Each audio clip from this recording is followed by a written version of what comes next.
La petite fille était seule dans la pièce. Elle était assise sur le sol et le chaos régnait autour d'elle. Sa robe et les murs étaient couverts d'éclaboussures de sang. La pleine lune apparaissait à travers la fenêtre, illuminant une image inquiétante. Les yeux du bébé étaient grands ouverts d'horreur, et son corps semblait figé par l'engourdissement. Il y avait aussi des traces de sang sur son visage innocent, lui donnant l'apparence d'une poupée de porcelaine avec des taches effrayantes. Soudain, la porte grinça et s'ouvrit lentement. Un garçon blond apparut sur le seuil, lui tendant les mains. Il y avait de la joie dans ses yeux. Il l'avait enfin trouvé. La jeune fille tourna la tête vers l'invité. Mais au lieu du soulagement, la peur brillait dans ses yeux. Elle rampa en arrière, paniquée, jusqu'à ce que son dos heurte la vitre froide de la fenêtre. Le garçon a essayé de la calmer. Il posa doucement son doigt sur ses lèvres, appelant au silence. S'asseyant à côté d'elle, il lui assura que tout allait bien et promit de toujours la protéger. Il y avait des larmes dans les yeux du bébé. Elle gémissait doucement, incapable de prononcer un mot. Le jeune homme sourit simplement, essuyant soigneusement les gouttes de ses joues, comme s'il ne s'agissait pas de larmes d'horreur, mais simplement de gouttes de pluie. Il la tira soigneusement vers lui, la tenant fermement dans ses bras. Il murmura que tout irait bien maintenant, car elle lui appartenait et personne n'oserait plus lui faire de mal. Le ciel bleu s'étendait haut au-dessus. Tout autour, il y avait une forêt dense, et sa frontière était traversée par une petite parcelle de terre, entourée d'une modeste clôture en bois. Une fille mince aux longs cheveux noirs triait soigneusement les tubercules du jardin et les plaçait dans un grand seau. Parfois, il y avait des pierres parmi les pommes de terre, qu'elle jetait par-dessus la clôture sans réfléchir. Après avoir rempli le seau jusqu'au bord, la fille le tapota avec une petite pierre. Un homme portant un large chapeau sortit de la maison au bruit, l'observant attentivement. Il lui fit un signe de la main, lui donnant une sorte de signal. La fille saisit fermement la poignée du seau et, s'efforçant de toutes ses forces, le souleva au-dessus du sol, essayant de ne pas le laisser tomber. Elle ne pouvait pas parler. La raison la plus probable était une forte frayeur après un ancien accident. Certes, elle ne se souvenait pas du tout des détails de cette journée. La servante se tenait là avec un seau, réalisant qu'elle devait se dépêcher. Elle devait livrer les tubercules au château le plus rapidement possible, sans perdre de temps. La fille marchait lentement le long de la route, traînant un lourd seau. Soudain, un bruit de sabots se fit entendre derrière. Le cavalier s'approchait rapidement, et de petites pierres volaient dans toutes les directions sous les sabots de son cheval. Effrayée, elle laissa tomber le seau et les tubercules se dispersèrent sur toute la route. Tombant à genoux, la fille leva les yeux avec horreur tandis que le cavalier riait, notant avec moquerie qu'elle ne pouvait même pas crier. Elle essaya de parler, implorant la pitié, mais sa voix ne sortit pas. Seules des lèvres tremblantes formaient silencieusement des mots que personne ne pouvait entendre. La fille se saisit convulsivement la gorge, essayant de dire au moins quelque chose. Cependant, le blond sourit simplement et lui dit avec irritation de ne pas faire semblant, car elle avait magnifiquement parlé à son frère Camille. Il descendit de cheval, s'approcha d'elle et lui informa avec dédain qu'il était le premier-né du marquis de Lafayette. Il était indigné, ne comprenant pas pourquoi les domestiques admirèrent son jeune frère et pas lui. Camille semblait presque être un saint pour ceux qui l'entouraient, ce qui ne faisait qu'irriter son frère aîné. Il attrapa les cheveux de la fille avec irritation et les tira vers le bas, la forçant à le regarder dans les yeux. Le blond tenait fermement ses cheveux, criant directement dans son oreille qu'il était l'héritier. Il exigea le respect, lui interdisant de l'ignorer, puis il lui arracha les cheveux encore plus fort avec fureur. Camille se précipita sur la route en criant haut et fort le nom de la fille. Son frère aîné se retourna brusquement et le regarda par-dessus son épaule. Serrant les dents, il ordonna brutalement au plus jeune de s'éloigner. Le duc sauta en selle et partit sans délai. La jeune fille resta assise sur la route, regardant avec confusion le seau renversé et les tubercules éparpillés. Camille, s'approchant d'elle, descendit rapidement de cheval. S'asseyant à côté d'elle, il lui demanda avec inquiétude si son frère lui avait fait du mal, examinant attentivement son visage. Il lui toucha soigneusement la joue, et à ce moment-là la jeune fille, surmontant son engourdissement, put émettre au moins un son. Elle a admis d'une voix tremblante qu'elle avait terriblement peur. Le gars sourit doucement et lui assura que maintenant elle n'avait plus rien à craindre. Il a promis qu'il serait toujours là et qu'il ne permettrait jamais à personne de lui faire du mal. Il s'assit à côté d'elle, passant doucement sa main sur sa tête. La jeune fille, regardant dans ses yeux chaleureux et attentionnés, sentit sa peur s'estomper progressivement. Il y avait des larmes dans ses yeux, Ses lèvres tremblaient à cause des émotions accablantes. Elle sanglota, le remercia, et dit que c'était seulement grâce à lui qu'elle était restée indemne. La fille se leva et essuya rapidement ses joues humides. Elle a dit qu'elle devait retourner au travail, mais Camille lui a immédiatement proposé de l'aider. Julia a refusé avec insistance, lui assurant que cela ne le regardait pas. Cependant, le gars, sans écouter, a commencé à ramasser les légumes racines éparpillés le long de la route. Il a dit qu'il voulait juste passer du temps avec elle.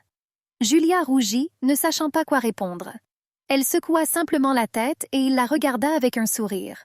Tout cela se passait dans le royaume d'Arcadie, où un pouvoir spécial appelé Arcana coulait dans le sang de la famille royale, des maisons ducales et de l'ancienne lignée des marquis. Julia travaillait comme femme de chambre dans le domaine de l'ancien marquis Lafayette.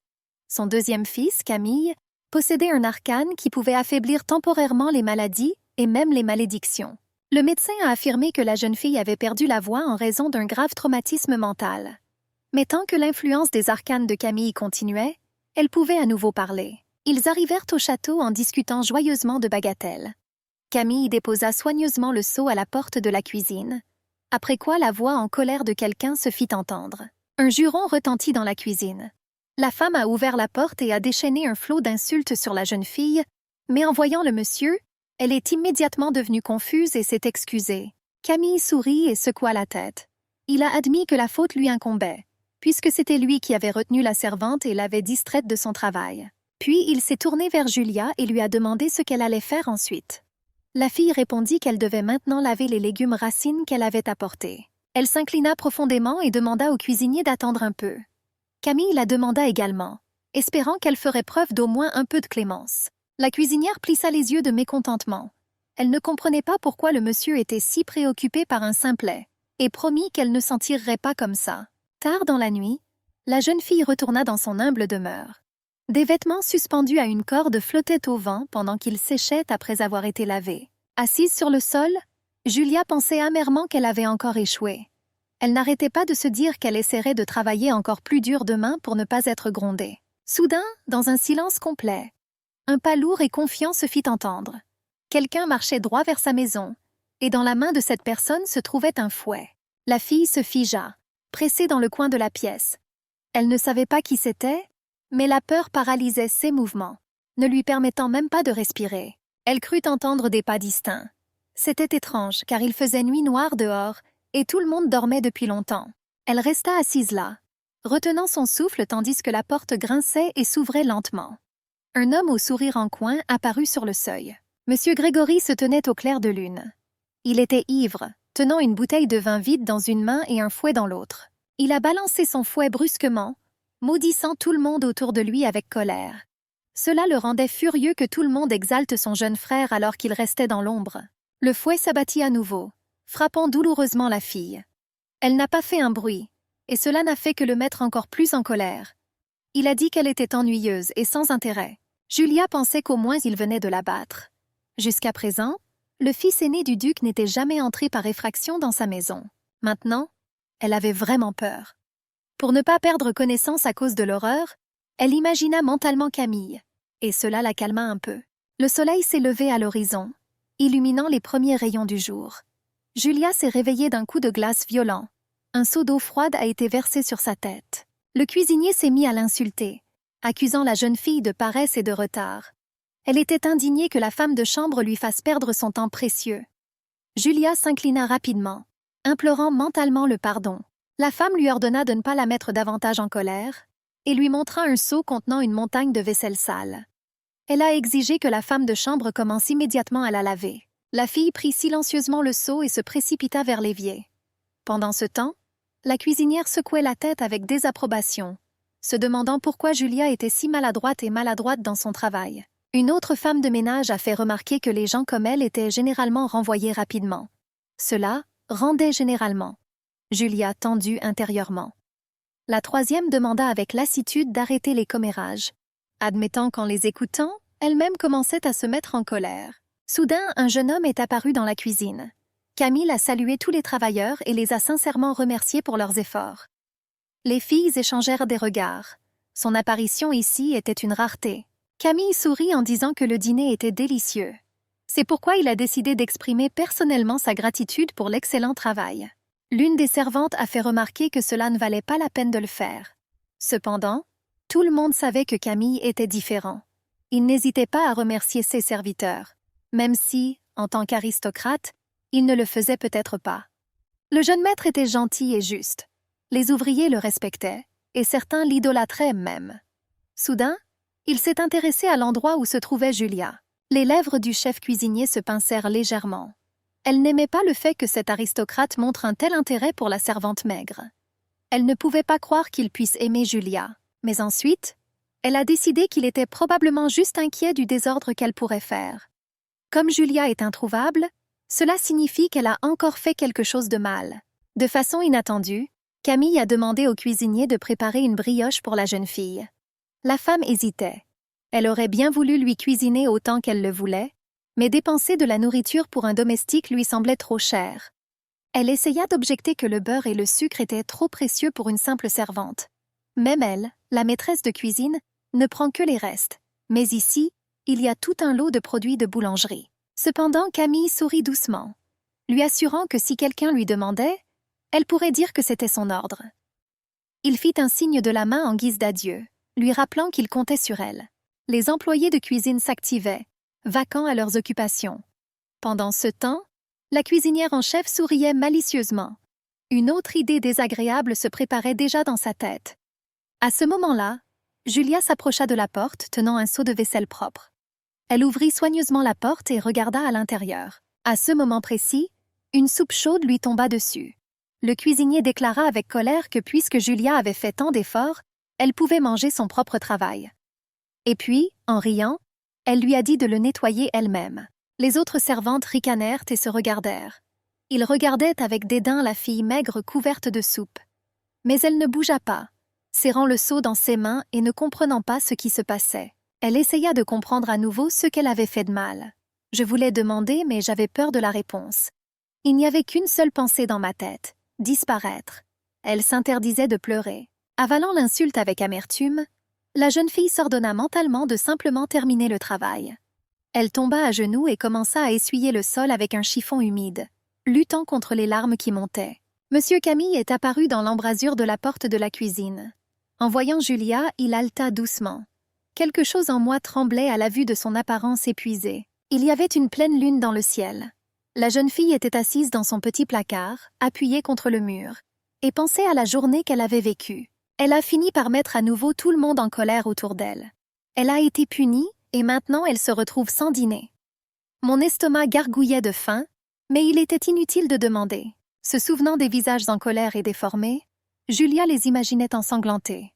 Grégory, les cuisiniers, ils se moquaient tous d'elle. Elle serra les poings de rage. Elle s'est promis qu'elle ne ferait aucune erreur demain.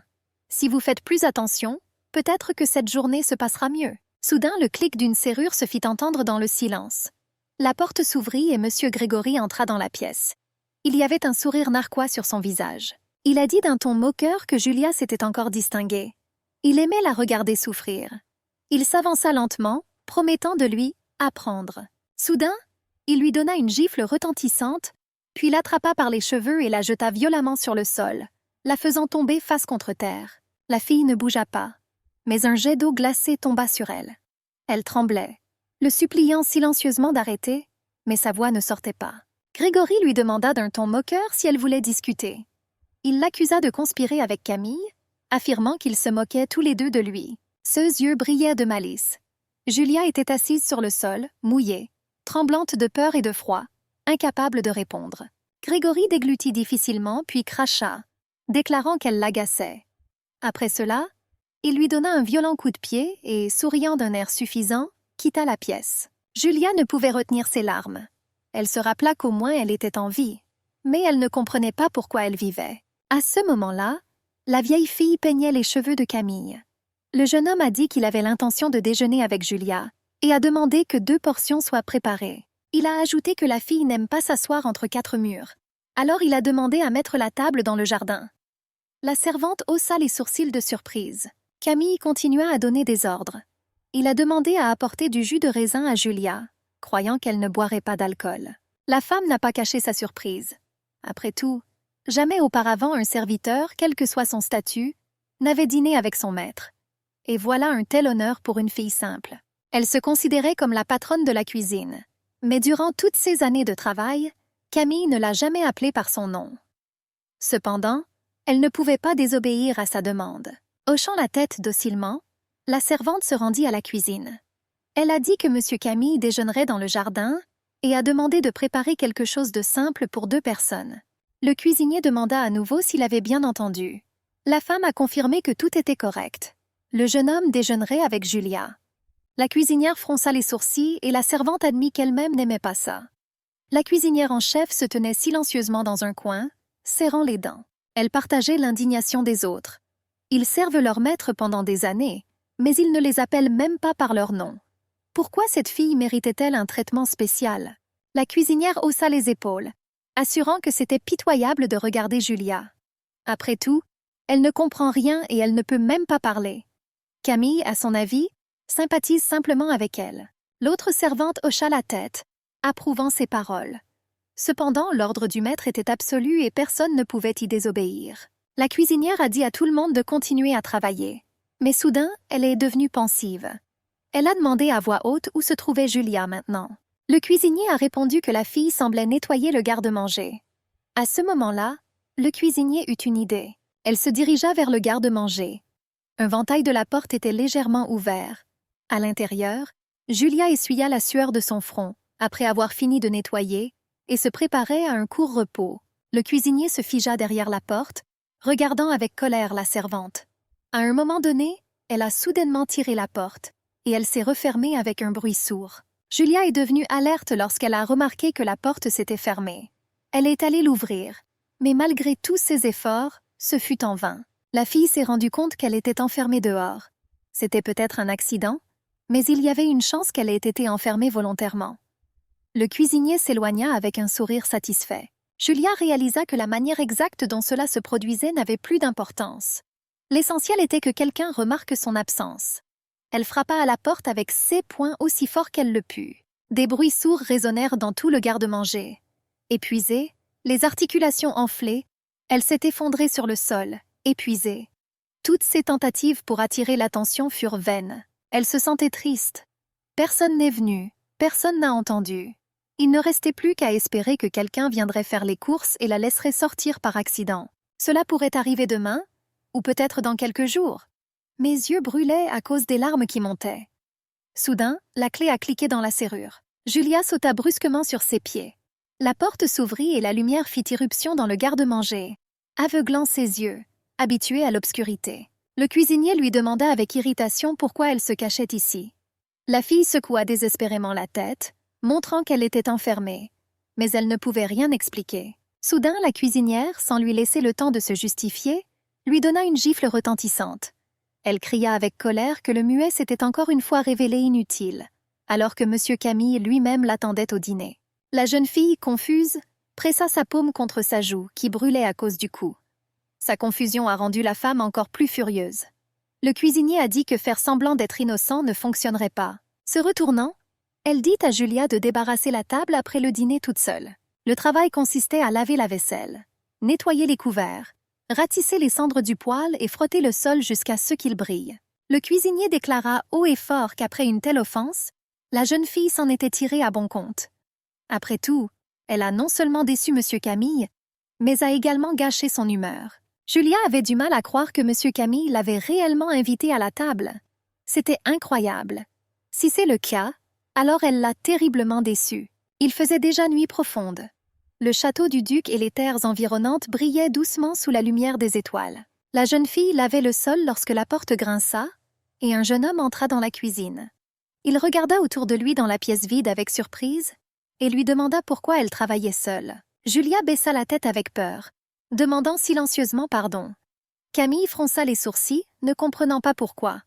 Elle avait les larmes aux yeux lorsqu'elle a admis qu'elle n'était pas au courant de l'invitation.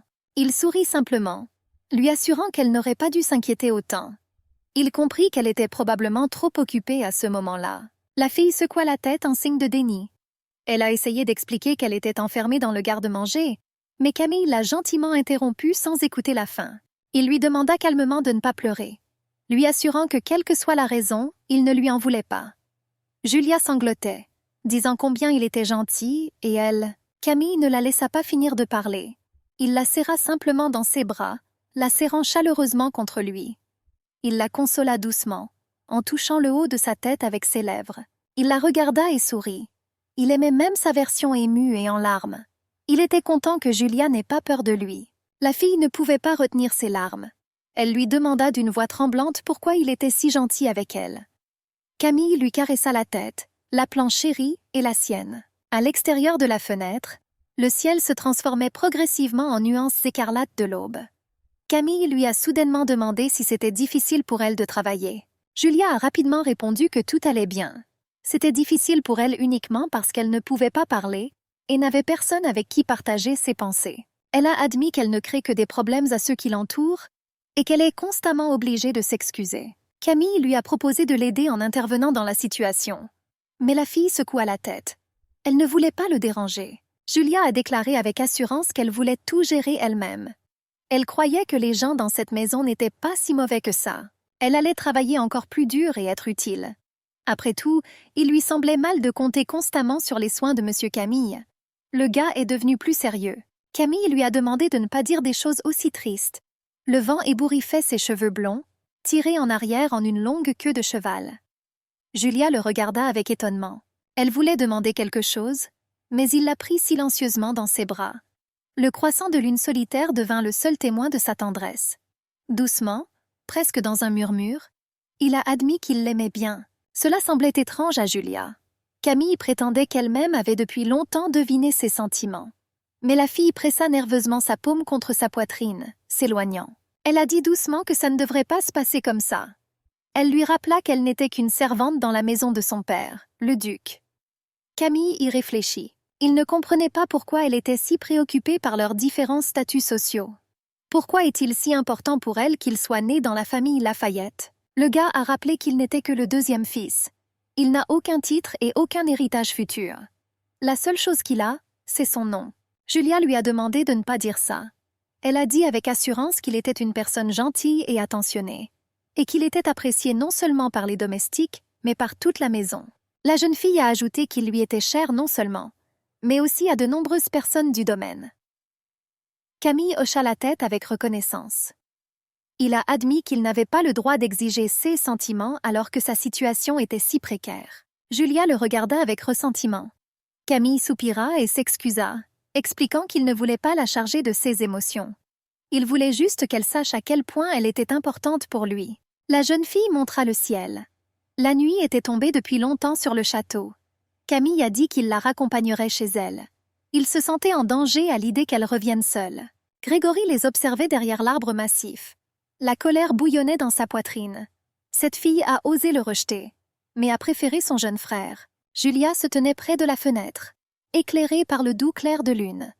Elle avait déjà mis ses vêtements de nuit et repassait encore une fois les paroles de Camille dans sa tête. Passant sa main sur son visage, elle essaya de se convaincre qu'il plaisantait. Après tout, elle n'est qu'une servante, sans voix ni passé. La fille ne s'est pas trompée.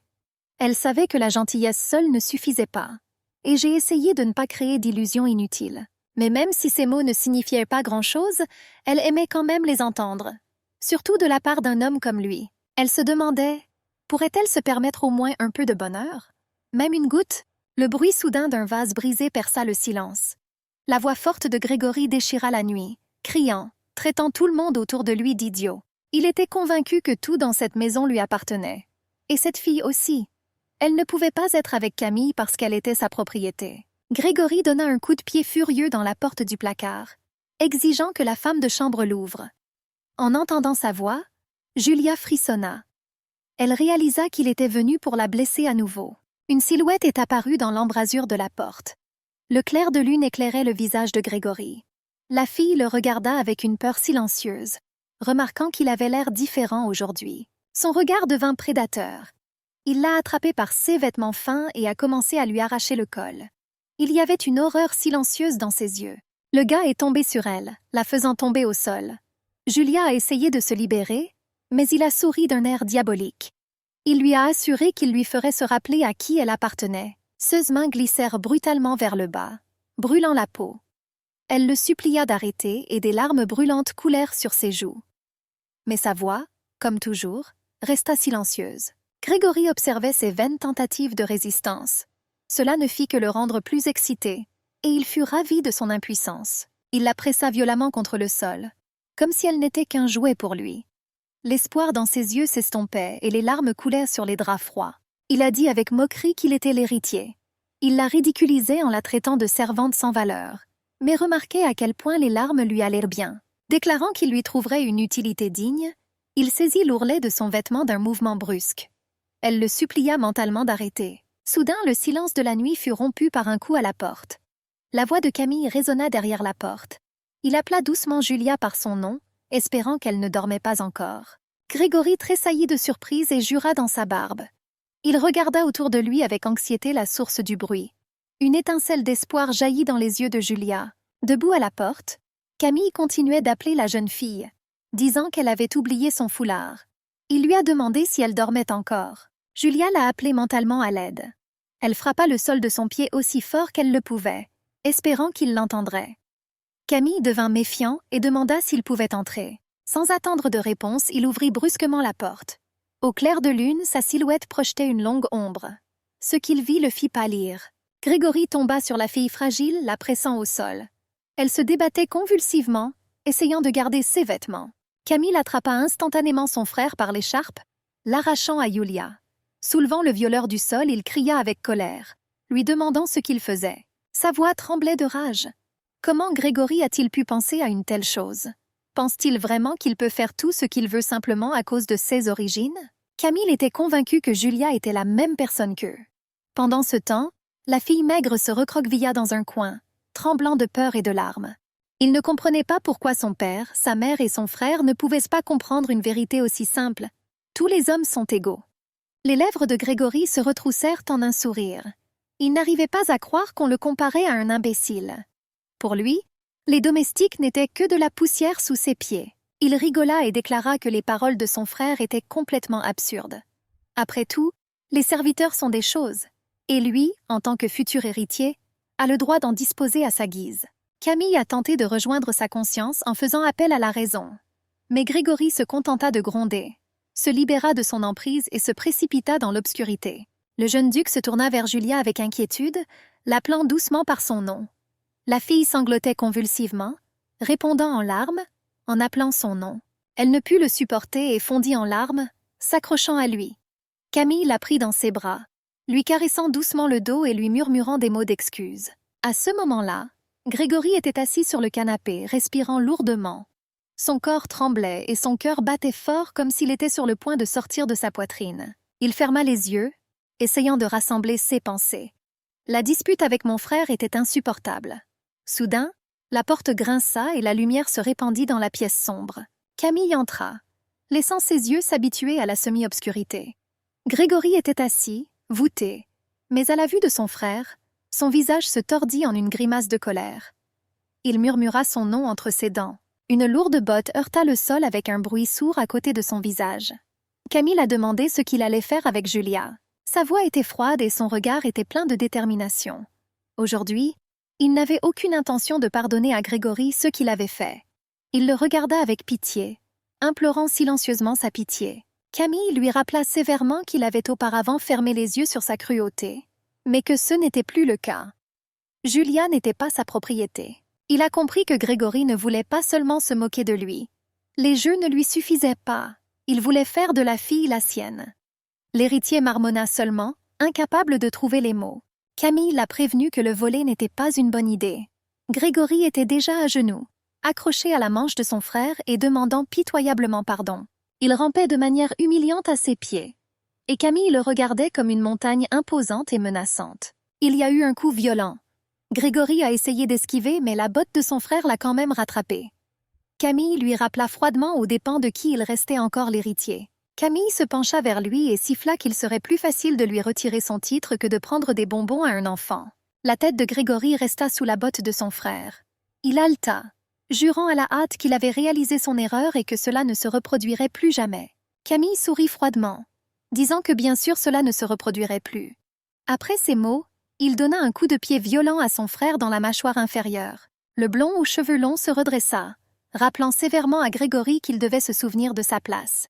Après tout, jusqu'à présent, il n'avait fait que danser au rythme de quelqu'un d'autre.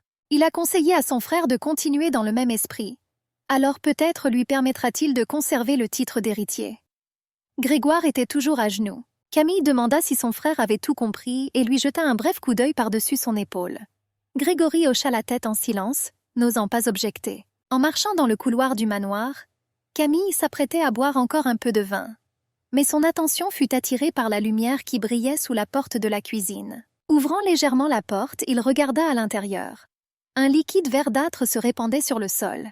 Il y avait une serviette, des légumes, des morceaux de poisson et de viande à proximité. La cuisinière versait du vin sur le sol avec une expression suffisante sur son visage. Dans son autre main, elle tenait une lanterne. Elle se murmura avec colère que cette fille ne savait même pas travailler. Mais pour une raison quelconque, elle était spéciale. La femme ne comprenait pas comment Julia avait gagné la faveur de Camille. Et le gars lui-même la regardait en silence avec une expression sombre sur son visage. Tout lui est devenu clair. Après tout, Julia fut la dernière à quitter la cuisine. Maintenant, la servante essayait délibérément de la blâmer pour ce désordre. Camille a mentalement traité le cuisinier d'idiot. Il voulait juste aller chercher du vin dans le garde-manger, puis aller dans la cuisine pour manger du fromage. Mais il a fini par être témoin de sépitreries. Il en est arrivé à la conclusion que plus il prêtait attention à Julia, plus cela provoquait de jalousie parmi les serviteurs. Cela signifie que les brimades à son égard ne cesseront pas. La même chose s'est produite avec Grégory. Le frère aîné ne manquait jamais une occasion de se jeter sur Julia, l'abattant sans raison, juste pour évacuer sa colère. Après tout, il sentait que Camille lui était supérieure à bien des égards. La seule chose qui pouvait soutenir sa confiance était le sentiment de pouvoir sur les plus faibles. Camille était assise sur une chaise, sirotant tranquillement du vin. Il y avait une bouteille ouverte sur la table devant lui, et des raisins et un morceau de fromage se trouvaient à proximité. C'était un cercle sans fin. Il prenait soin de Julia. Les domestiques commençaient à se moquer d'elle. Grégory déversait son agressivité sur elle. Plus elle s'enfonçait dans la solitude, plus elle devenait dépendante de ses soins. Il se souvenait de la façon dont elle s'accrochait à lui, trouvant du réconfort. Quand il était ivre, il lui semblait que Julia était particulièrement gentille. Le lendemain matin, les employés de la cuisine furent horrifiés de constater le pogrom qui avait eu lieu pendant la nuit. Tous leurs regards se tournèrent immédiatement vers la fille mince. L'un des cuisiniers a demandé avec méfiance si c'était elle qui était responsable, puisqu'elle avait été la dernière à partir la veille. Julia cligna des yeux, confuse. Elle a admis qu'elle était effectivement la dernière dans la cuisine. Elle a cependant affirmé avec assurance que tout était en parfait ordre ici à ce moment-là. À ce moment-là, Camille regarda dans la cuisine.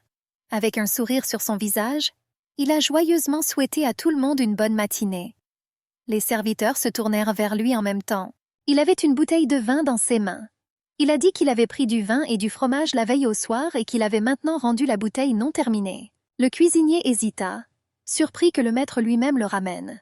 Il nota prudemment qu'il pouvait simplement déléguer cela aux domestiques. Camille haussa les épaules joyeusement, répondant que tout le monde était occupé et qu'il ne voulait pas les distraire davantage de leur travail.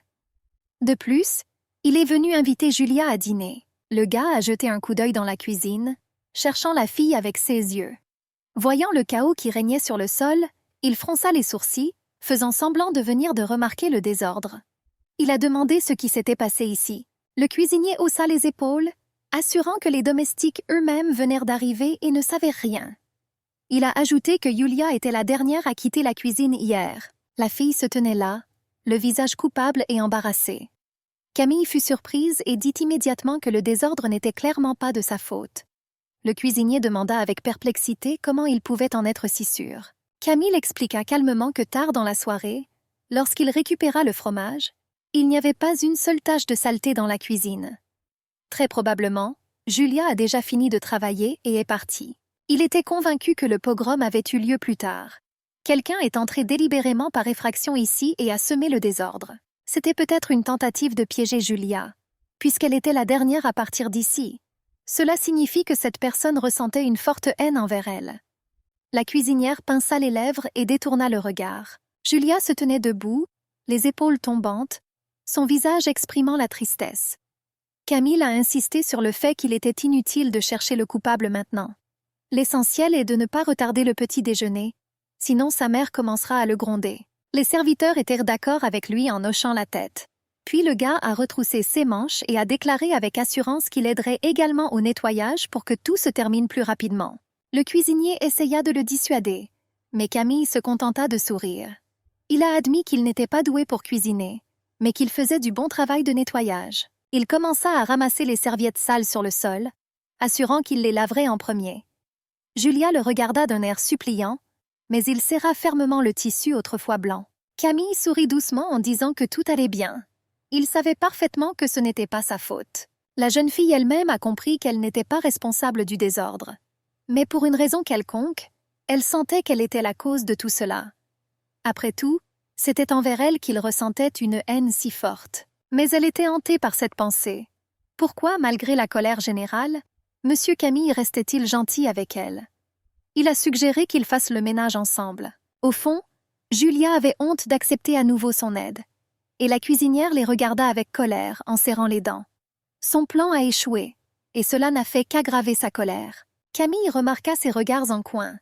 Il comprenait parfaitement qui avait provoqué tout ce chaos, mais il décida de ne rien dire à Julia. Cette femme était trop prévisible et donc facilement contrôlable. Julia essuya soigneusement le sol puis sortit un grand tonneau de la cuisine. Elle a dit doucement qu'elle avait déjà causé suffisamment de problèmes à tout le monde. Elle trempa les serviettes pour se laver, admettant mentalement que M. Camille la gâtait trop. Elle était déterminée à ce que les choses ne puissent plus continuer ainsi. Elle doit travailler plus dur pour l'empêcher de venir à son secours. Après avoir suspendu les serviettes lavées, elle essuya avec lassitude la sueur de son front. Se souvenant de sa confession de sentiments, elle ne put s'empêcher de sourire. Pour ces mots, elle est prête à faire de son mieux. Et le cuisinier mécontent l'observait subrepticement. Camille buvait lentement du thé. Il a demandé à la femme de chambre principale où il pouvait acheter des vêtements pour les filles de famille simples. La femme demanda à nouveau, ne comprenant pas pourquoi il avait besoin de cela. Le gars a expliqué qu'il ne parlait pas d'une tenue de fête ou d'un uniforme de travail, mais qu'il s'intéressait aux vêtements ordinaires de tous les jours. La servante fronça les sourcils de surprise et demanda s'il allait vraiment donner de nouveaux vêtements à cette fille inutile. Elle lui rappela qu'il était le fils du marquis Lafayette.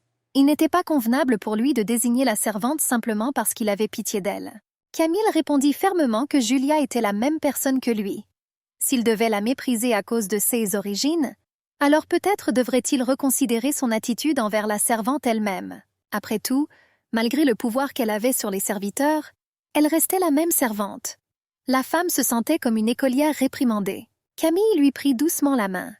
Il a assuré qu'il n'avait jamais considéré les domestiques comme des meubles sans âme et qu'il n'avait aucune intention de commencer à le faire. Il réalisa que cette femme se souciait plus de lui que d'elle-même, et il ne pouvait pas accepter l'idée qu'elle était en quelque sorte pire que lui. La servante essaya de protester, mais il l'interrompit. Camille expliqua calmement qu'il voulait simplement être poli avec ceux qui l'entouraient. Il se demandait pourquoi son père, sa mère et son frère ne pouvaient pas comprendre cela. En regardant la servante, il admit qu'il avait au moins espéré sa compréhension. La femme se sentit honteuse. Soudain, Camille lui prit la main de manière inattendue. Elle fut étonnée par une telle chaleur de la part du jeune maître. Puis il lui baisa galamment la main, comme un chevalier à une noble dame. Il a dit avec un sourire qu'il prenait soin de Julia parce qu'il voyait à quel point c'était dur pour elle. Mais dans son cœur, elle restera toujours plus chère que quiconque. Une théière et 2 tasses en porcelaine sont apparues sur la table. La femme réfléchit pensivement aux paroles du monsieur. Elle a toujours su qu'il était trop gentil, mais ces paroles d'aujourd'hui l'ont sérieusement troublée. Ces pensées firent légèrement rougir ses joues. Cependant, après s'être ressaisie, elle décida qu'il était temps d'arrêter de réfléchir. Il était temps de se remettre au travail. Soudain, le cuisinier entra dans la pièce. Elle s'est excusée et a demandé la permission de parler. La femme de chambre haussa un sourcil et demanda ce qui s'était passé. La cuisinière a répondu qu'elle voulait rencontrer la dame, car elle avait des informations importantes. La femme fut surprise, disant qu'il n'était pas convenable pour un employé de cuisine de courir vers la marquise à chaque occasion. La jeune fille a assuré que l'affaire concernait M. Camille, et que dans de telles circonstances, elle ne pouvait pas s'adresser à un patron ordinaire. Dans n'importe quel autre cas, elle l'aurait fait. Mais maintenant, il est nécessaire que la dame le sache personnellement. Après tout, M. Camille, étant gentil, aurait très probablement simplement gardé le silence. La femme demanda prudemment ce qui se passait. La cuisinière hésita, choisissant ses mots, puis déclara que cette vilaine fille avait forcé Camille à aider au ménage. Il est impensable que le fils du marquis de Lafayette nettoie lui-même la cuisine. Le cuisinier était indigné que ce soit une honte et qu'une telle chose ne se reproduise plus. Bientôt, une dame hautaine avec une expression perpétuellement insatisfaite sur son visage entra dans la pièce. Ses lèvres étaient serrées l'une contre l'autre et ses yeux étaient remplis de mépris. Le cuisinier et les garçons de cuisine se regardèrent avec perplexité. Habituellement, les gentilshommes n'honoraient pas la cuisine de leur présence, laissant cet endroit exclusivement aux domestiques. Les jeunes ouvriers s'empressèrent de saluer la marquise, lui demandant poliment comment ils pouvaient la servir. Une cuisinière satisfaite et la femme de chambre en chef se tenaient à côté d'elle. La marquise était furieuse. Elle ordonna à haute voix que cette sale chienne de Julia lui soit amenée immédiatement. Le cuisinier hocha la tête avec crainte, acceptant la commande. À ce moment-là, une fille mince entra dans la pièce. Tous les serviteurs la regardèrent immédiatement avec des regards hostiles. L'un des ouvriers a attrapé Julia brutalement par le poignet et l'a traînée vers l'avant. Il a déclaré avec assurance qu'il avait amené une femme de chambre.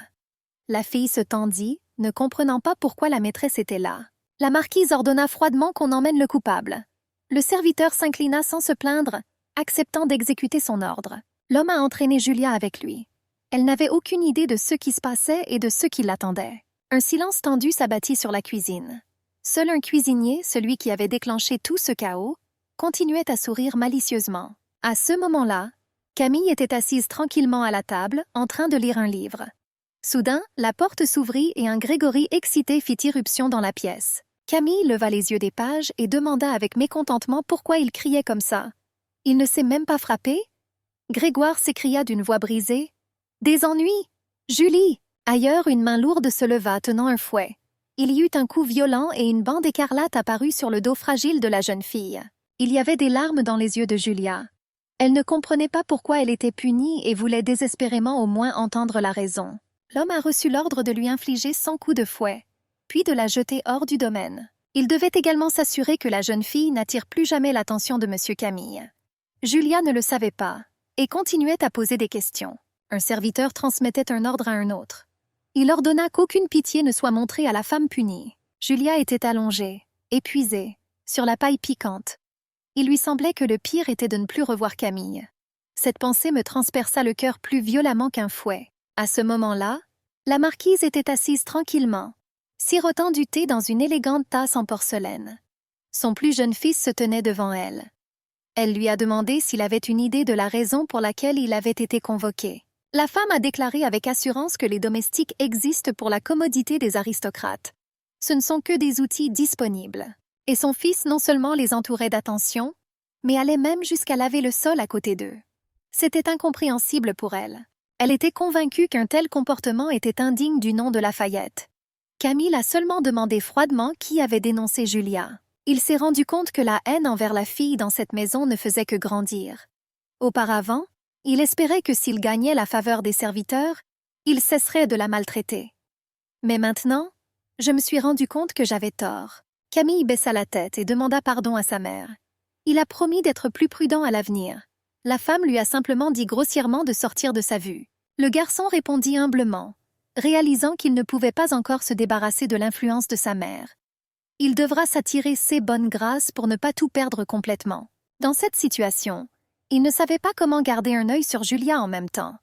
Il aurait pu utiliser les domestiques ou Grégory, mais il ne voulait pas les laisser séparer. À ce moment-là, une charrette s'arrêta sur une route déserte. L'homme a attrapé la fille maigre par la jambe et l'a traînée dehors. Son corps tomba sur le sol froid avec un bruit sourd. La voiture disparut dans la nuit, laissant Julia allongée sur la route. Elle n'avait pas encore perdu connaissance et le suppliait mentalement de ne pas la laisser seule ici. Elle devait décider quoi faire ensuite. C'était dangereux de rester dans cet endroit, et elle savait qu'elle devait se cacher. Rassemblant ses dernières forces, Julia se releva avec difficulté sur ses jambes tremblantes et s'avança. Elle ne savait pas où aller et rêvait d'appeler à l'aide, mais sa voix était silencieuse. Le dos, blessé par le fouet, continuait de saigner. Des larmes brûlantes coulèrent sur ses joues. Dans ses pensées, elle suppliait M. Camille de venir à son secours. Pendant ce temps, une calèche tirée par 2 chevaux pur sang roulait lentement le long de la rue pavée. Leurs sabots claquaient rythmiquement sur la pierre. Soudain, une jeune fille courut sur la route et le cocher arrêta brusquement les chevaux.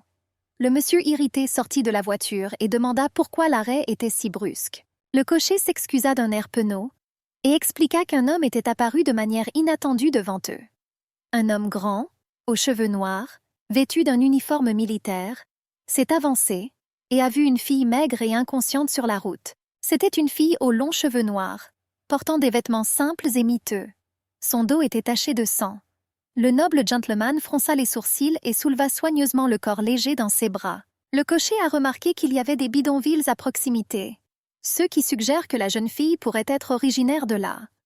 Le monsieur hocha la tête, approuvant cette version. Cependant, le sang qui continuait à couler des blessures le faisait douter. Il ne comprenait pas ce qui avait pu lui arriver, mais il décida de l'emmener au domaine. À ce moment-là, Camille apprend par la femme de chambre que Julia a été mise à la porte. Il était stupéfait, car il pensait qu'elle était simplement punie. La femme a admis avec culpabilité que la maîtresse avait d'abord ordonné que la jeune fille soit fouettée, puis expulsée du domaine. Elle a ajouté que Julia avait eu ce qu'elle méritait.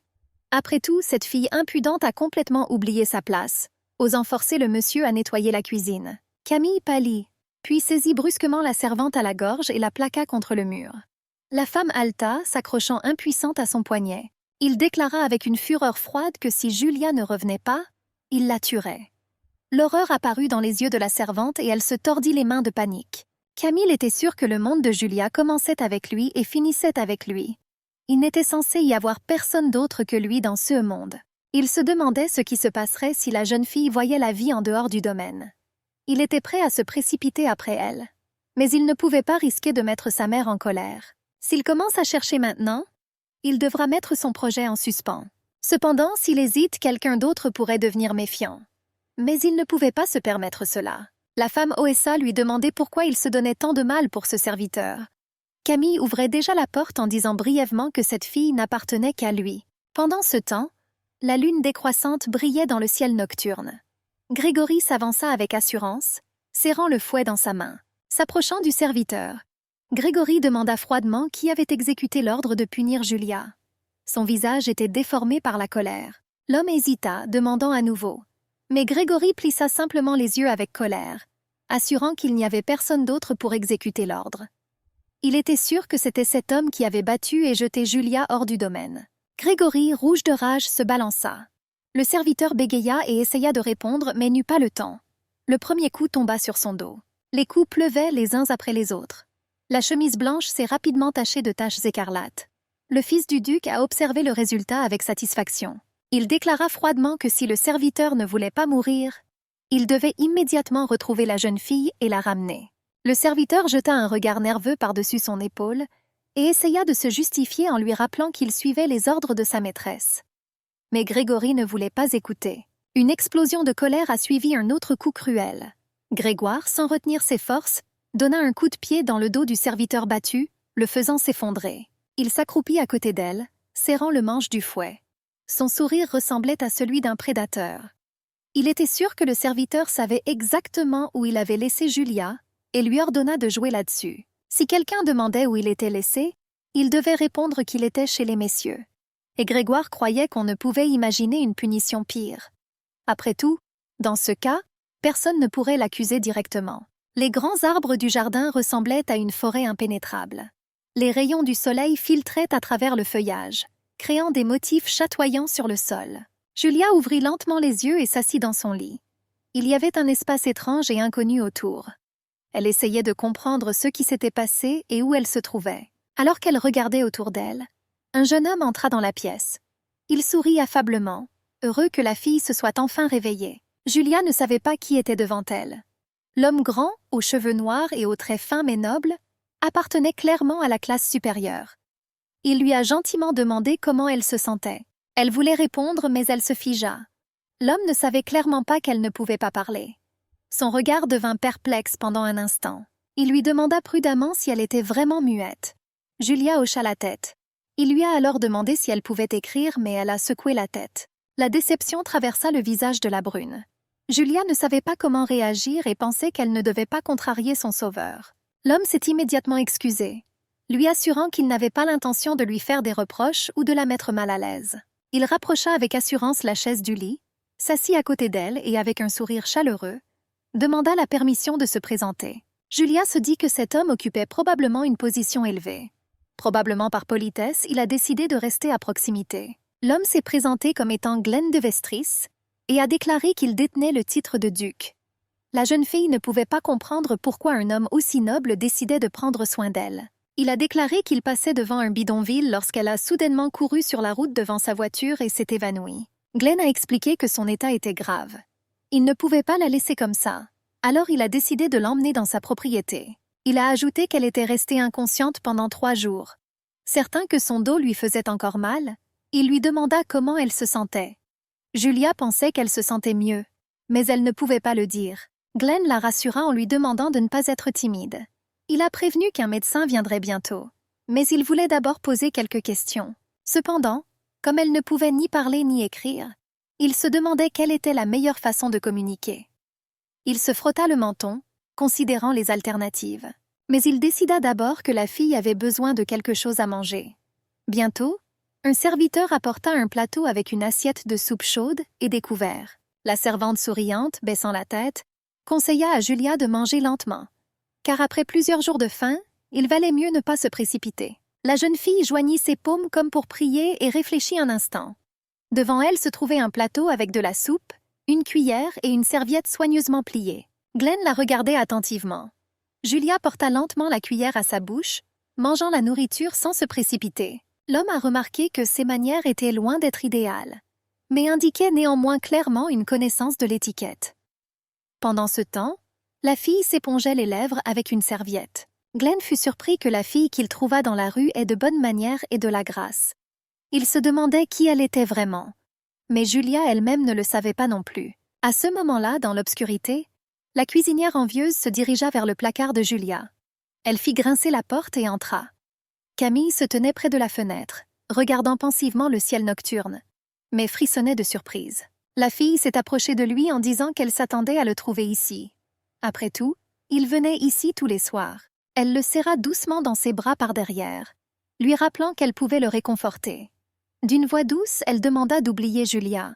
Après tout, cette fille et elle ne sont que des domestiques dans la maison Lafayette. Leur vie est entre les mains de leur maître.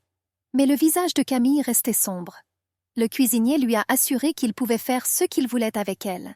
Camille répondit soudainement froidement « D'accord ». La seconde suivante, sa main jaillit et la frappa au visage. La femme envieuse s'est effondrée sur le sol, du sang coulant de son nez cassé. Il y avait une incompréhension totale dans ses yeux. Camille a impitoyablement déclaré que c'était elle qui l'avait signalé. Il ne connaissait pas son nom, mais il se souvenait bien de son visage méchant. Il a posé son pied sur son épaule. La cuisinière se couvrit la tête de peur, mais cela ne la sauva pas du coup suivant. Camille a dit avec dédain qu'il n'oublierait pas Julia. Aucun des serviteurs n'ose lui dire quoi faire. Il pressa sa botte sur la tête de la jeune fille, ajoutant qu'une femme laide comme elle n'osait pas décider de qui il devait se souvenir. Il l'a traitée de dégoûtante et l'a encore frappée. Du sang éclaboussa le sol et les murs. Camille criait que Julia n'appartenait qu'à lui. Puis il se retourna et sortit dans la nuit sous la lumière de la pleine lune. Et le cuisinier resta allongé sur le sol, incapable de bouger. En errant dans les rues sombres, Camille murmurait à Julia. Il demanda dans le vide où elle était maintenant. Ailleurs, une jeune femme de chambre regardait avec horreur ce qu'elle voyait. Et le docteur se contenta de rire sèchement dans sa barbe. Devant eux se trouvait le dos de la fille sauvée, couvert de cicatrices profondes et enflammées causées par le fouet. Le médecin a demandé à Julia de se retourner et d'ouvrir la bouche. Il lui dit alors de dire quelque chose, mais elle ouvrit la bouche en silence, comme un poisson. L'homme hocha la tête, disant que tout était clair pour lui maintenant. Il a terminé l'examen et a recommandé de bien appliquer la pommade et de changer les bandages. Il lui a également conseillé de ne pas trop se surmener. Julia s'inclina silencieusement, acceptant le conseil. Bientôt la porte se referma derrière le docteur. Glenn fronça les sourcils et demanda au médecin ce qu'il pensait de l'état de la fille. Il a dit qu'il y aurait probablement de profondes cicatrices sur son dos. Heureusement, aucun muscle, aucun os ni aucun nerf n'a été endommagé. Dans la vie de tous les jours, les blessures ne devraient pas lui causer de désagréments particuliers. Le duc s'appuya tristement contre le mur. Le médecin a continué. Quant à la voix, les cordes vocales sont probablement en bon état. Il a suggéré que le mutisme était dû à un grave traumatisme mental. Cependant, cet incident s'est produit il y a longtemps, et il est donc peu probable que quoi que ce soit puisse être corrigé. Glenn était plongé dans ses pensées. Le médecin a prudemment noté que la jeune fille n'avait probablement pas grandi dans les bidonvilles. Glenn hocha la tête en signe d'accord, l'ayant lui-même remarqué. Il n'y avait aucune impolitesse dans son comportement. De plus, elle se comportait avec une dignité que l'on ne retrouve pas chez ceux qui ont grandi dans la pauvreté. Le médecin a suggéré que la jeune fille aurait pu être abandonnée dans les bidonvilles après avoir reçu des blessures aussi brutales. Glenn se demandait si cette fille avait peut-être un foyer où retourner. Mais si elle a vraiment été abandonnée, alors personne ne l'attend là-bas. Il se souvenait d'un moment du passé où la fille l'appelait frère et se plaignait qu'il ne lui ait jamais dit son nom. Elle l'a invité à revenir. Il lui a offert du thé et lui a demandé si elle aimait les scones sucrés. Son doux visage était gravé dans sa mémoire. Maintenant, il semblait impossible de la revoir. Une semaine plus tard, lorsqu'il entra dans la chambre de la fille, Glenn se figea un instant d'étonnement. Julia essuyait la vitre. Les cadres brillaient de propreté. Le duc lui demanda d'un ton de reproche ce qu'elle faisait. La fille frissonna et se retourna avec prudence. Julia s'agenouilla devant le duc. Glenn lui a calmement assuré qu'il n'était pas en colère, mais a noté qu'elle n'était pas obligée de travailler. La fille leva les yeux vers lui. Elle ne pensait pas du tout qu'il était en colère. Elle croyait simplement que les serviteurs devaient toujours s'incliner devant leur maître lorsqu'ils étaient en présence d'aristocrates. Glenn a insisté sur le fait qu'elle ne devait pas trop se forcer avec ses blessures, surtout pas faire de gros nettoyage. Cependant, Julia pensait qu'elle lui avait déjà causé suffisamment de problèmes et voulait au moins l'aider dans ce domaine, car elle n'était pas capable de faire plus. De plus, elle se sentait en assez bonne santé. La fille agita ses mains, montrant qu'elle avait suffisamment de force et d'activité. Voyant que ses paroles tombaient dans l'oreille d'un sourd, Glenn la prit simplement dans ses bras. Julia haleta de surprise, surtout parce que son visage était si proche. L'homme la ramena au lit, déclarant qu'il était trop tôt pour qu'elle quitte la pièce. Il l'a soigneusement allongée sur le lit et lui a demandé avec reproche comment elle comptait se rétablir si elle ne suivait pas les ordres du médecin. Glenn a fermement dit que jusqu'à ce que le médecin lui donne la permission, elle devrait s'allonger et se reposer.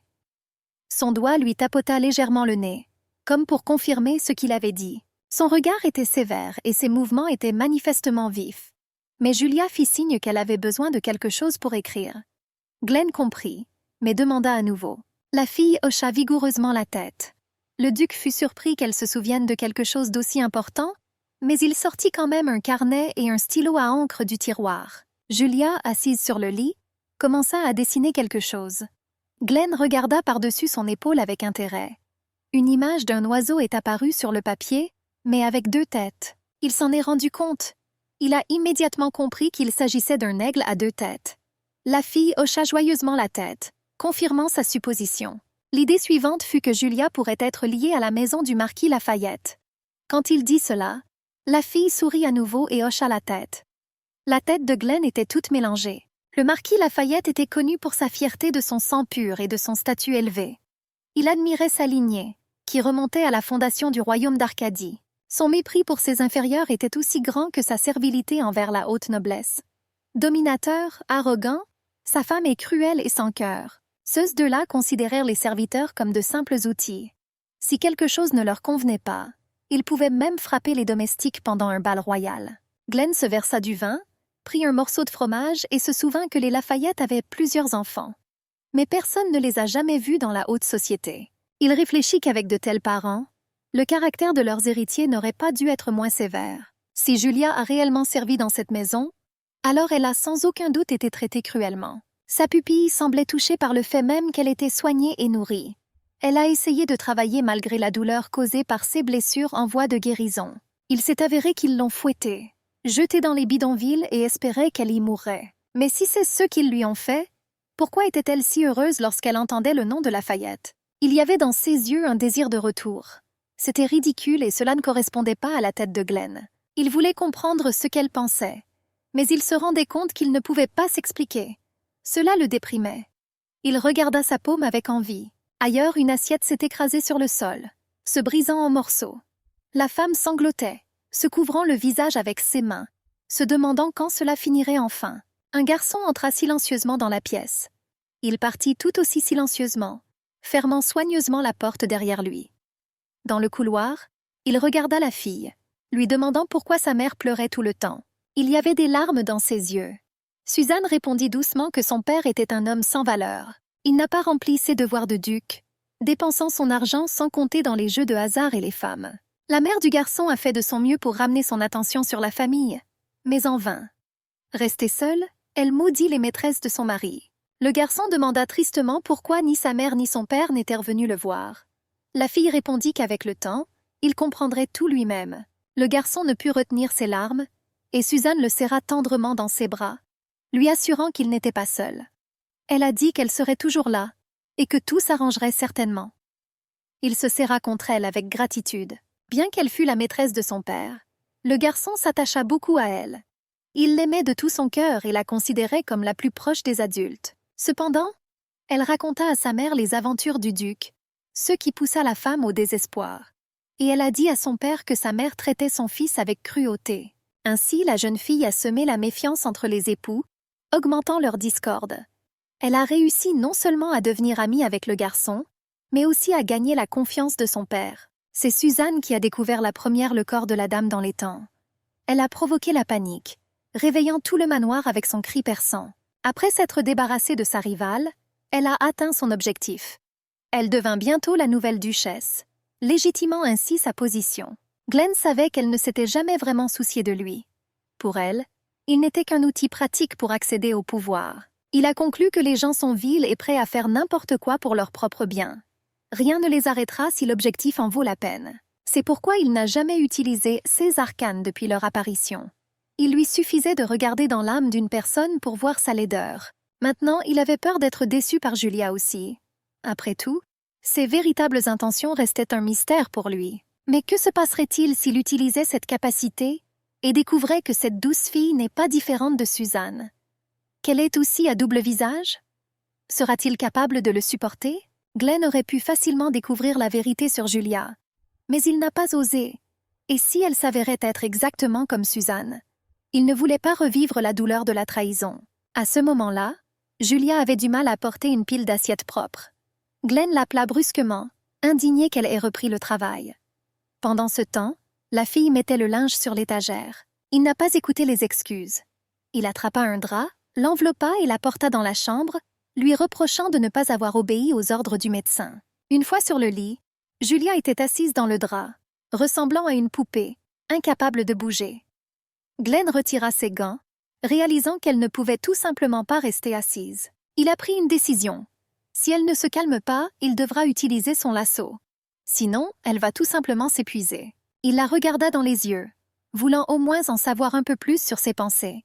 Sa paume tomba sur sa tête et il entendit. Julia était heureuse qu'il sourit enfin. Elle pensait que M. Glenn était aussi gentil que Camille, qu'il se souciait d'elle même si elle sentait qu'elle n'en était pas digne. La jeune fille pensait qu'elle ne pouvait pas rester allongée là sans rien faire. Elle voulait remercier son sauveur d'une manière ou d'une autre. Le duc fut surpris. Il n'y avait aucune tromperie ni malice dans son âme. Il ne pouvait pas croire que des gens aussi sincères existaient encore. Glenn a demandé s'il était vrai qu'elle était fatiguée de rester assise sans rien faire. Julia hocha la tête et pensa qu'elle aimerait le remercier pour son inquiétude. Elle rêvait également de retourner au domaine de Lafayette. Elle sentait que M. Camille devait être très inquiet pour elle. Elle sentait qu'elle devait lui faire savoir qu'elle allait bien et s'excuser de l'avoir inquiété. Elle voulait tellement le revoir. L'homme a compris qu'il était important pour elle d'être utile. Il lui a donné 2 missions. 1 heure par jour pendant laquelle elle pouvait aider en cuisine. Julia a suspendu les serviettes lavées, puis a soigneusement lavé les herbes fraîches, en essayant de tout faire à fond. La cuisinière de bonne humeur est venue vers elle et lui a gentiment dit qu'il y avait assez de travail pour aujourd'hui. Julia s'inclina profondément devant elle en signe de gratitude. La 2e mission de Glenn était d'assister à des goûters avec lui. La servante a peigné les longs cheveux de Julia, la préparant pour la réunion. La fille était assise et pensait qu'elle ne connaissait pas l'étiquette, et qu'elle ne pouvait même pas parler. Elle avait peur que le duc s'ennuie avec elle. Quand elle entra, Glenn se leva et sourit, debout à la table dressée. Il la salua chaleureusement et cordialement. Il l'a invitée à s'approcher. Julia devint complètement rouge, ne comprenant pas pourquoi. Sur la table, il y avait une théière, des tasses et une assiette avec des bonbons exquis. Julia regarda tristement la table dressée, craignant de faire quelque chose de mal. Le jeune duc, remarquant son indécision, lui assura doucement qu'il n'avait jamais aimé les formalités inutiles. Il a dit qu'elle ne devrait pas s'inquiéter des bonnes manières. Julia fut surprise que M. Glenn comprenne sa maladresse. Pour éviter de paraître impolie, elle a décidé d'essayer le thé. En prenant une gorgée, elle fut agréablement surprise par le goût. La gentille servante lui a gentiment poussé un plateau rempli de bonbons parfumés. La fille a apprécié les pâtisseries la bouche pleine. Glenn a appelé leur goûter une course, espérant que Julia se détendrait, mais les choses ont mal tourné. Le duc remarqua une miette sur ses lèvres et l'essuya doucement avec sa main. Il sourit, réalisant qu'il passait un bon moment, tout comme la fille elle-même. Bientôt, un homme portant un pince-nez entra dans le bureau. Il rappela sombrement à Glenn qu'il ne l'écoutait pas du tout. Le duc s'est excusé auprès de Siméon. Le blond dit que si quelque chose dérangeait le monsieur, il valait peut-être la peine de régler le problème d'abord et de passer ensuite à autre chose. Glenn était d'accord avec ses propos. L'assistant hocha calmement la tête et exprima sa volonté de l'écouter attentivement. Le duc a demandé s'il y avait quelqu'un dans la famille Lafayette nommé Camille. Siméon répondit avec assurance qu'il s'agissait du deuxième fils du marquis. Le duc demanda alors ce que l'on savait de Camille. L'homme prit lentement un livre sur l'étagère et dit que les fils Lafayette n'avaient pas encore été introduits dans la société. Glenn fut surpris, car les jeunes hommes auraient déjà dû atteindre l'âge de sortir dans la société. Mais Siméon expliqua que ce n'était pas une question d'âge. Après tout, l'héritier aîné, Grégoire de Lafayette, qui avait déjà 23 ans, n'a pas non plus été présenté officiellement. Camille avait 20 ans. Le duc fronça les sourcils, trouvant étrange que les deux fils du marquis soient restés dans l'ombre jusqu'à présent, ce qui était extrêmement inhabituel. Siméon a suggéré qu'il pourrait y avoir des raisons à cela liées aux affaires internes de la famille. Glenn se frotta le menton pensivement. La famille Lafayette remonte à la fondation de l'État. Pour le marquis et son épouse, rien n'est plus important que leur statut, donc présenter l'héritier à la société est leur tâche principale. Glenn ne comprenait pas pourquoi les Lafayette hésitaient. Il demanda si le marquis avait un lasso. Siméon hocha la tête affirmativement. Étant un descendant d'une ancienne famille, le marquis possédait les arcanes de la guérison. Selon la tradition, c'est le fils aîné qui devait en hériter. Cependant, il est possible que cette capacité ait été donnée à Camille. Si l'héritier ne recevait pas le lasso et qu'il revenait à un fils cadet qui n'avait aucun droit sur le titre, cela pourrait devenir un sérieux problème pour la famille. Dans un tel cas, l'ancienne et noble famille Lafayette serait confrontée à des difficultés qui menaceraient sa position. Si l'hypothèse de Glenn est correcte, alors en reportant les débuts de leur fils, le marquis et sa femme essayaient de cacher ce fait. Mais cela ne pouvait pas durer longtemps. Le duc a chargé Siméon d'en apprendre davantage sur la famille Lafayette, sentant qu'il y avait un secret dans leur histoire. L'assistant a promis d'examiner la question. Plus tard, Glenn traversa le jardin, tenant Julia par la main. La fille pensait à ce que faisait M. Camille maintenant. Le duc n'arrivait pas à croire qu'elle passait sérieusement tout son temps à ne penser qu'à Camille. Cela lui semblait étrange. En lisant ses pensées, il apprit que le nom de la fille était Julia. La seule personne qui a entendu sa voix était Camille. Cela signifiait qu'il avait un arcane. Mais s'il pouvait l'entendre, pourquoi ne l'a-t-il pas protégé du harcèlement? Depuis que Glenn a lu pour la première fois dans les pensées de Julia, il n'a pas pu s'empêcher d'y penser. Il ne voulait pas croire que Camille fermait simplement les yeux sur ses souffrances. Il a même suggéré que c'était Camille qui avait privé la jeune fille de sa voix. Glenn lui toucha doucement la tête, et Julia rêva de retourner au domaine. Le duc réalisa que sa pupille voulait retourner chez son ancien propriétaire et vivre à nouveau dans cette maudite maison. Quand elle se rétablira, il devra la laisser partir. Mais Glenn n'allait pas le faire à n'importe quel prix. Glenn ne pouvait pas laisser Julia se blesser à nouveau. Il voulait la protéger et rêvait qu'elle se souviendrait de lui avec chaleur, pas de Camille. Il lui toucha légèrement la main. Julia le regarda droit dans les yeux. Le duc réalisa qu'il pouvait lui aussi entendre sa voix.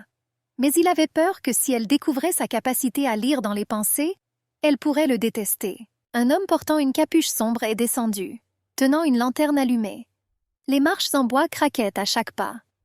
Bientôt, il ouvrit lentement la lourde porte. À l'intérieur de la pièce, des livres étaient éparpillés sur le sol, et d'étranges symboles étaient visibles au centre. Les cryptogrammes ont été dessinés avec précision et exactitude. Camille sortit un artefact en pierre rouge de la bouteille et le plaça soigneusement au centre du panneau. La pierre brillait d'une faible lumière. Il a scellé les minéraux restants avec un bouchon de liège.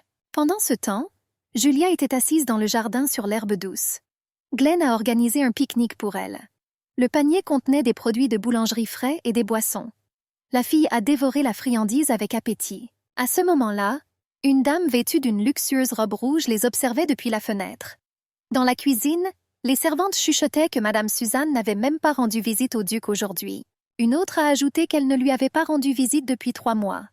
Après que le titre soit passé à Glenn, elle a complètement arrêté de faire semblant de s'intéresser à son père. Les domestiques ont discuté de la façon dont les priorités de la dame avaient radicalement changé. Elle n'était pas apparentée à Glenn, et s'il se mariait, Suzanne perdrait sa position de maîtresse de maison. Elle frappa du poing contre le mur en signe de colère. Cette gueux charmait son beau-fils par sa simplicité enfantine et sa sincérité. Suzanne serra les dents. Jamais auparavant Glenn n'avait montré d'affection envers les filles.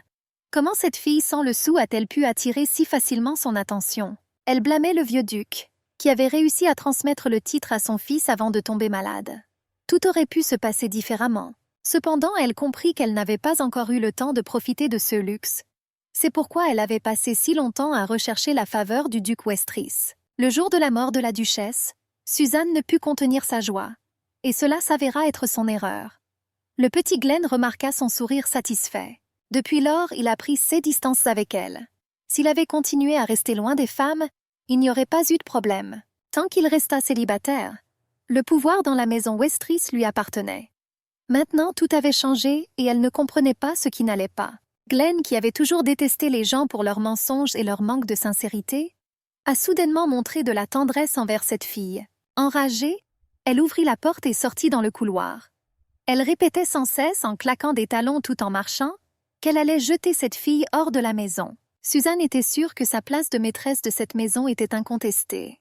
Le visage déformé par la colère, elle descendit rapidement les escaliers. Ci-dessous, elle a vu Glenn présenter Julia.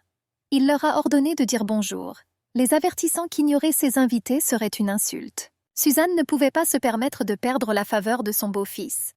Avec un doux sourire, elle salua la jeune fille, lui disant qu'elle était heureuse de la voir ici. Julia baissa poliment la tête. Suzanne savait que si Glenn exigeait d'elle du respect, elle devrait obéir. Elle ne savait pas comment se débarrasser de cette fille maintenant. Son irritation grandit et elle jeta violemment l'oreiller sur le sol. Il lui était insupportable de réaliser qu'elle devait s'humilier devant un simplet inconnu. Elle a commencé à chercher un moyen de se débarrasser de Julia. Et bientôt, elle élabora un plan astucieux. Glenn n'a pas montré beaucoup d'intérêt. Alors elle a mis le problème de côté. Maintenant, assise à la table, elle écrivait une lettre avec une plume d'oie.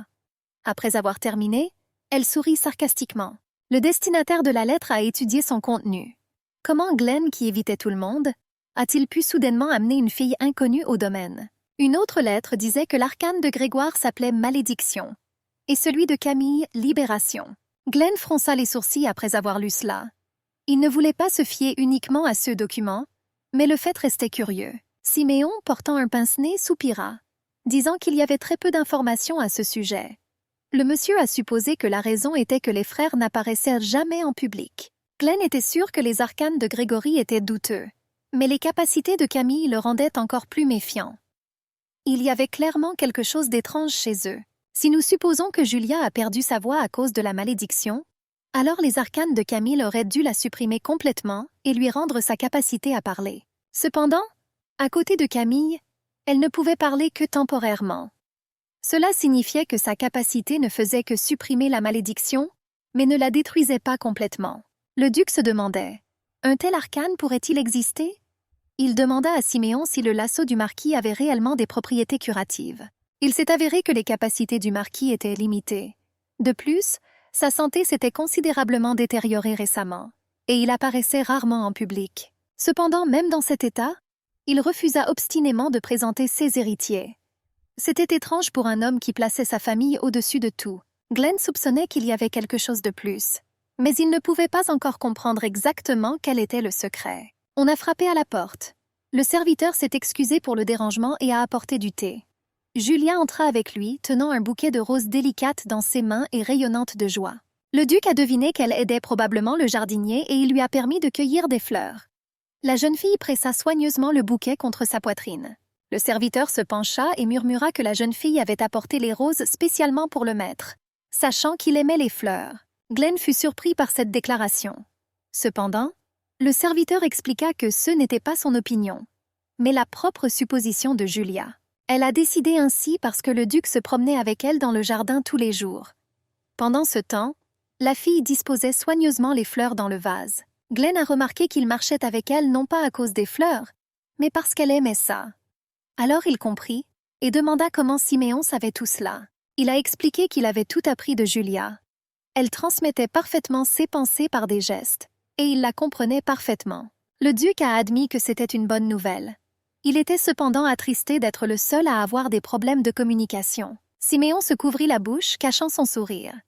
Julia le regarda avec des yeux surpris, ne comprenant pas ce qui pouvait le faire rire autant. Glenn la regardait avec chaleur et tendresse. La fille remarqua son regard et baissa timidement la tête. La servante lui informa qu'elle avait encore des affaires à régler, et que leur goûter devrait donc être un peu reporté.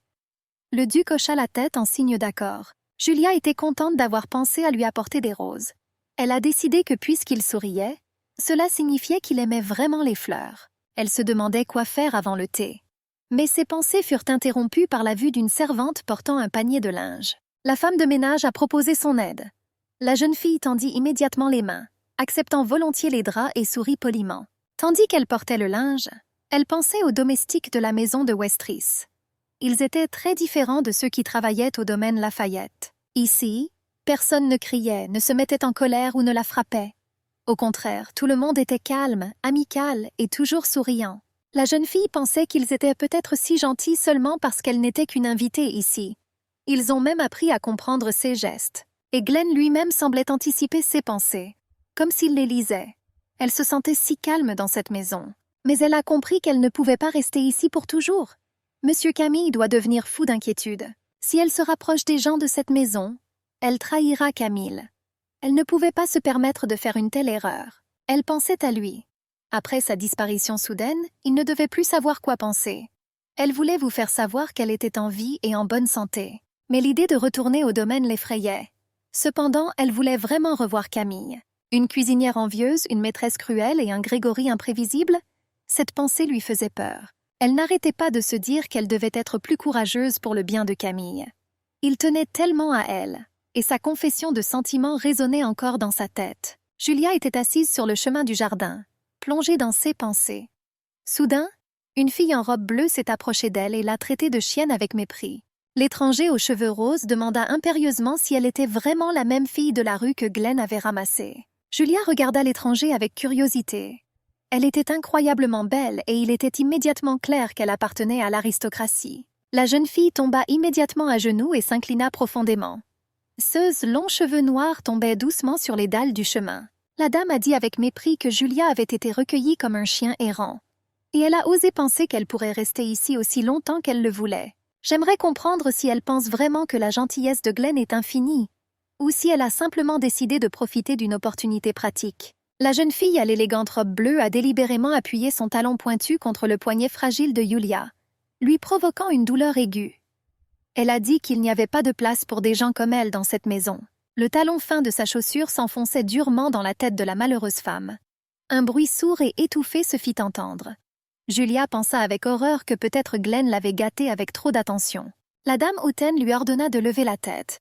Julia leva les yeux vers elle avec culpabilité, et elle se présenta froidement comme étant Ophélia de Arcadia. La fille se figea, confuse. Après tout, c'était le nom de leur royaume, et seuls les membres de la famille royale portaient ce nom de famille. Elle ne pouvait pas croire qu'il y avait une vraie princesse devant elle. Ophélie a déclaré catégoriquement que Glenn était son futur mari, et puisque Julia avait osé s'attacher si effrontément à lui, elle aurait dû se rendre compte que pour que la princesse se débarrasse d'elle, ce n'était qu'une question de secondes. Ophélie demanda avec un mépris froid si elle comprenait le sens de ses paroles. Julia, tremblante, s'agenouilla toujours devant elle et hocha la tête. La princesse lui ordonna de la remercier pour la miséricorde dont elle avait fait preuve, se retourna et partit. Julia était assise sur le chemin du jardin, réalisant qu'Ophélie deviendrait la femme de Glenn. Il détenait le titre de duc et, bien sûr, il devait avoir une épouse. Mais pourquoi cette prise de conscience résonna-t-elle si douloureusement dans son cœur? La servante, voyant Julia, demanda avec surprise ce qui lui était arrivé.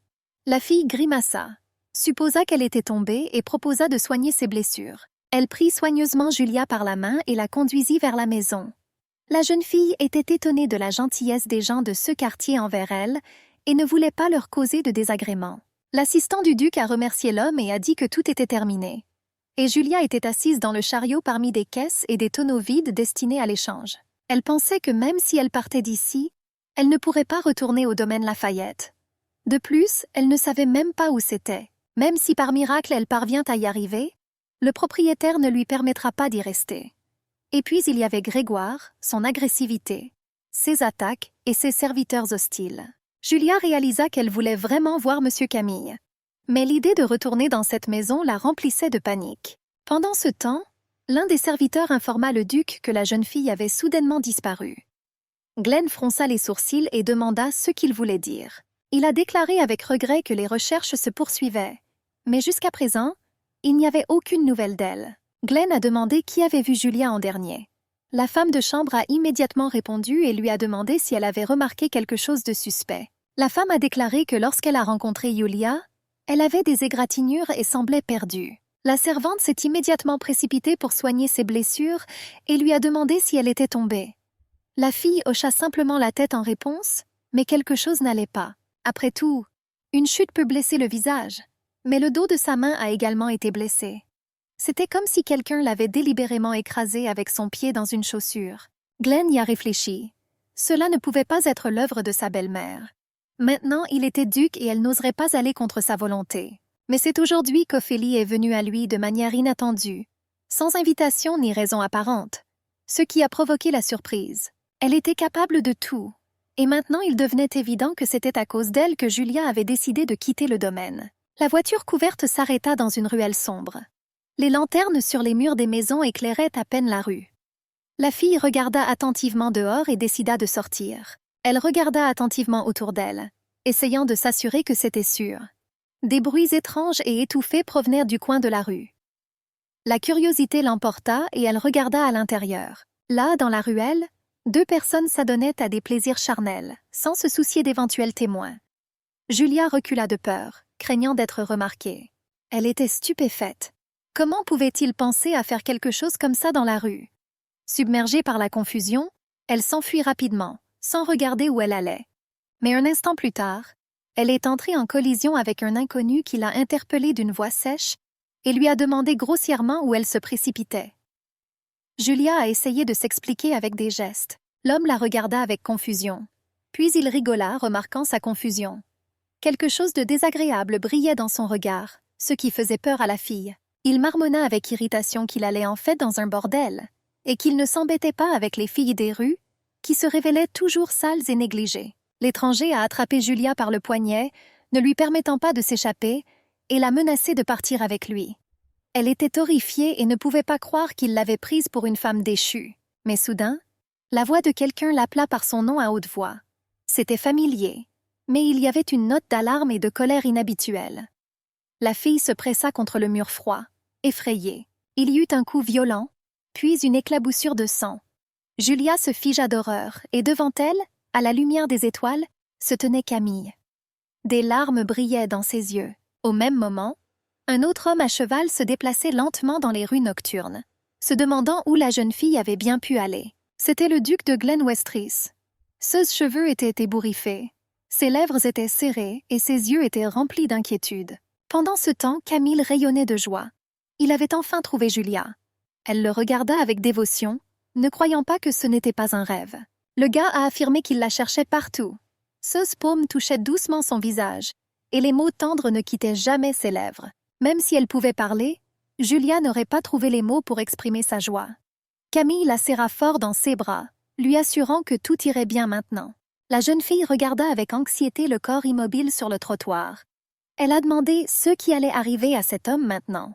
Camille sourit, la rassura, et dit qu'il avait peut-être été un peu dur avec lui, mais que le coup n'avait pas été fort.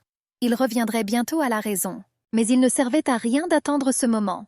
Il valait mieux partir rapidement avant que de nouveaux problèmes ne surviennent. Le gars a facilement soulevé Julia dans ses bras, la faisant haleter de peur. Il la porta, ignorant ses protestations. La jeune fille a insisté sur le fait qu'elle pouvait marcher toute seule, mais il a dit qu'elle tremblait de partout et qu'il ne la laisserait pas souffrir à nouveau. Je lui ai demandé de ne pas s'inquiéter. Et sur la route pavée restait allongée la silhouette immobile de l'homme qu'il venait de rendre inconscient. Camille a soigneusement assis Julia sur le cheval devant lui. Pendant le voyage, il lui a demandé où elle était passée pendant tout ce temps. La fille marmonnait seulement de manière inaudible, regardant vers l'avant. Le gars se souvenait de l'état dans lequel elle était lorsqu'elle avait été expulsée du lotissement. Cependant, elle portait désormais des vêtements propres et bien rangés, et ses blessures semblèrent presque complètement guéries. Julia, légèrement embarrassée, a admis qu'elle avait heureusement atterri dans le domaine du duc de Westris. Camille a de nouveau posé des questions sur le duc Westris. Julia a expliqué qu'il l'avait trouvé sur la route et qu'il l'avait recueillie. Il était incroyablement gentil avec elle tout le temps. Le garçon serrait les rênes si fort que ses jointures devinrent blanches. Il était étonné de voir comment Julia avait atterri ici, puisque le manoir Westris était loin. La jeune fille hésita, puis admit qu'elle ne pouvait pas rester avec eux pour toujours. Elle ne pensait pas que ces gens avaient l'obligation de prendre soin d'elle. Camille était surprise d'être partie sans dire un mot à personne. La fille hocha tristement la tête. Elle a raconté qu'elle s'était cachée dans la charrette d'un marchand qui quittait le domaine, et c'est ainsi qu'elle s'est retrouvée à cet endroit. Le gars l'a réprimandée pour son imprudence. Mais Julia s'en est rendue compte elle-même. Elle ne savait tout simplement pas comment expliquer son désir de partir. Même si elle essayait, il ne la laisserait toujours pas partir. La jeune fille comprit qu'elle avait agi de manière ingrate en ne disant même pas au revoir. Mais elle ne pouvait pas rester là, car ces gens étaient gentils avec elle. C'est précisément ce qui l'a fait partir, malgré la douleur dans son âme. Un grincement sourd de plancher se fit entendre au seuil du manoir. L'homme qui se tenait là était clairement attristé par ce qui se passait. Glenn a demandé à son assistant s'ils avaient découvert quelque chose. Il a répondu qu'il n'avait trouvé aucune trace de la jeune fille, pas un seul indice. Le duc se souvient comment, enfant, la fille l'appelait frère et lui reprochait de ne jamais lui avoir dit son nom. Il s'est avéré qu'une autre fille avait soudainement disparu de sa vie, laissant les mêmes questions sans réponse. Le domaine Lafayette se dressait dans l'obscurité de la nuit. Camille portait avec assurance la fille fragile dans ses bras, et Julia se serrait fermement contre sa poitrine. À un moment donné, elle a commencé à assurer au monsieur qu'elle pouvait y arriver toute seule.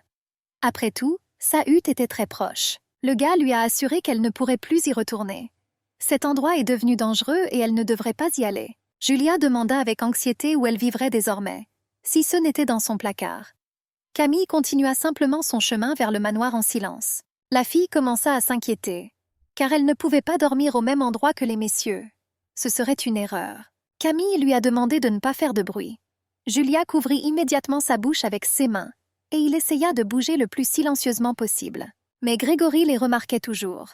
Il se cacha dans l'ombre, observant ce qui se passait avec fureur dans les yeux. Camille s'approcha des marches menant au sous-sol. Il prit la clé de son cou et la tourna habilement dans la serrure, qui claqua doucement. Il toucha le panneau de verre et la porte cachée commença à glisser doucement sur le côté, révélant un passage. Camille porta Julia à l'intérieur avec un regard satisfait, et la jeune fille regarda autour d'elle le nouvel endroit avec excitation. Sous l'un des murs se trouvait un lit en bois avec un baldaquin écarlate. Julia demanda avec anxiété quel était cet endroit. Le gars passa doucement ses doigts dans ses cheveux et la regarda dans les yeux confus. Il y avait une profonde tendresse dans son regard. Bientôt, un collier en métal avec une chaîne a été retrouvé autour de son cou. Camille a dit qu'elle était absolument magnifique comme ça, et l'a embrassée sur le front. Il a insisté sur le fait que ce qui est cher au cœur doit être caché dans un endroit où personne ne peut le prendre. Julia ne comprenait pas ce qu'il voulait dire. La fille était allongée sur le lit, les yeux bandés et les mains liées dans le dos. Le collier était bien fermé et la chaîne était solidement attachée. Il y eut un grincement provenant de la porte.